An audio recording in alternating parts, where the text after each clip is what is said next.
नमस्कार, मैं मौजूद हूँ इस वक्त दिल्ली के एलएनजेपी हॉस्पिटल के बगल में। यहाँ पे बताया जा रहा है जो आम आदमी पार्टी के कार्यकर्ता हैं वो तमाम बीजेपी पे एक आरोप लगा हुआ है कि 650 करोड़ का घोटाला जो कि सामने आया दिल्ली के मुख्यमंत्री ने और इनके जो संगठन में बैठे लोग, उन्होंने कहा ये हम यहाँ के लोगों से जानते हैं। अजी बताइए क्या मामला है? मामला साफ आ चुका है। 1.5 साल की सरकार में कोई काम नहीं किया हुआ। घोटाले की सरकार जो कि इनके एलजी द्वारा इनके द्वारा नियुक्त किया जाता है डीजीएचएस के पद पर, और उन्हें साफ जो टेंडर पूरे दिल्ली के हॉस्पिटल टेंडर अपने हाथों में लेकर और अपने ही निजी वेंडरों को दिया जाता है, जिसकी कीमत जो कि 150 रुपए चादर की कीमत होती है 450 रुपए में खरीदा जाता है।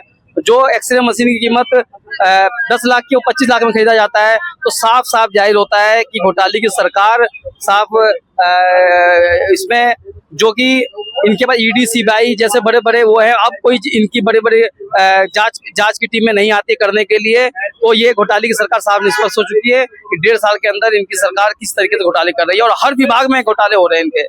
तो यहाँ पे तमाम लोग एक बैनर भी लेके आए हैं, ये रिश्ता क्या कहलाता है, क्या कहना चाहेंगे?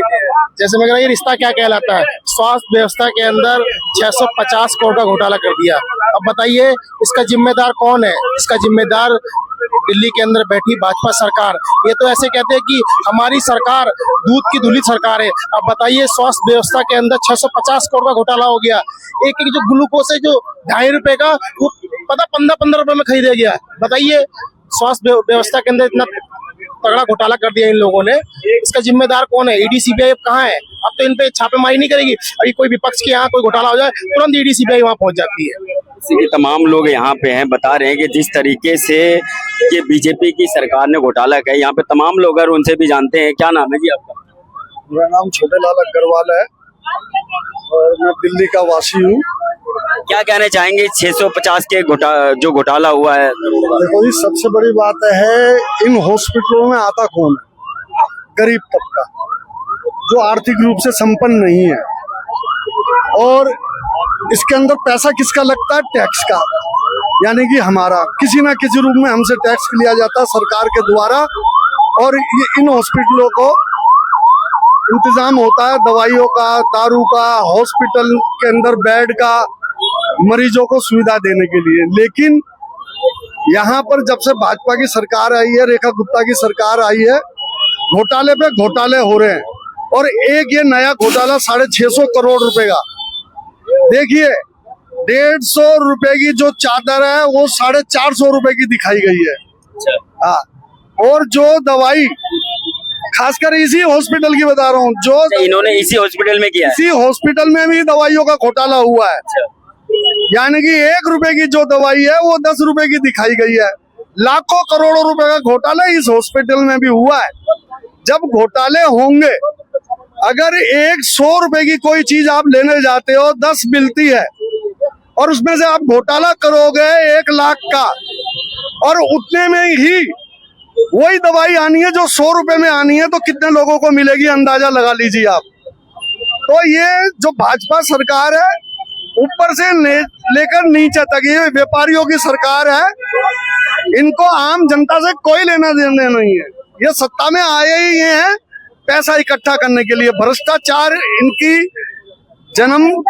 जैसे ये दवाइयों में जो घोटाला हो, अभी राम मंदिर में जो घोटाला, उसके बारे में क्या कहना चाहिए? अरे भाई, ये तो राम के भी नहीं हुए। इन्होंने कहा हमने राम को स्थापित इसलिए किया कि हम घोटाला कर सके। ये ढोंगी लोग है। ये आज से नहीं, आजादी के टाइम से ढोंगी है। अंग्रेजों के मुखबर थे। देश की आजादी में इन लोगों ने कोई हिस्सा नहीं लिया। ये तब भी भ्रष्टाचारी थे जब अंग्रेजों की सरकार के अंदर ये शामिल थे। ये आज भी भ्रष्टाचारी है। वो गोरे अंग्रेज थे, ये काले अंग्रेज है। इतना भर है। देश के लोगों के साथ कभी रहे नहीं है। इनका एक ही संघ है, वो है आरएसएस। वो जो इनका माई बाप है, वो अपनी सत्ता चलाता है। वो चाहता है हम जिसे चाहेंगे वो। भाजपा की सरकार है जो अगर कोई घोटाला करता है तो ईडी सीबीआई के तुरंत जांच करता है। अब इनके बारे में क्या कहना चाहिए? भाई, अगर चोर ही सरकार, जो चोर है, चोर ही चोरी करेगा और सारे महकमे उसके हाथ में है, तो कौन कहां पर छापे मारेगा ये अंदाजा लगा लो। छापे तो आप पे, हम पे और जो विपक्ष के लोग हैं उन पे पड़ेंगे, इन पे नहीं पड़ने वाले। कि ये तो मौसेरे भाई है, ये मौसेरे भाई है, ये सबको इन्होंने कैप्चर कर रखा है। लेकिन एक ना एक दिन तानाशाही का भंडा फूटता है, चोरी का भंडा फूटता है, निरंकुशता का भंडा फूटता है। जो हाल हिटलर का हुआ था उसी प्रकार इस पार्टी का और इनके सदासीन लोगों का होगा। देखिए, मैं जैसे आपको बताना चाहिए तमाम जन जो है आम आदमी पार्टी के करता कि जब बीजेपी का घोटाला सामने आता है तो ईडी सीबीआई पता न कहाँ गायब हो जाता है। अभी मैं एलएनजी हॉस्पिटल के बगल में, लोकनायक के बगल में, जो कि 650 करोड़ का घोटाला सामने आया हुआ है। नियाज खान कैमरामैन के साथ रोहित, एनके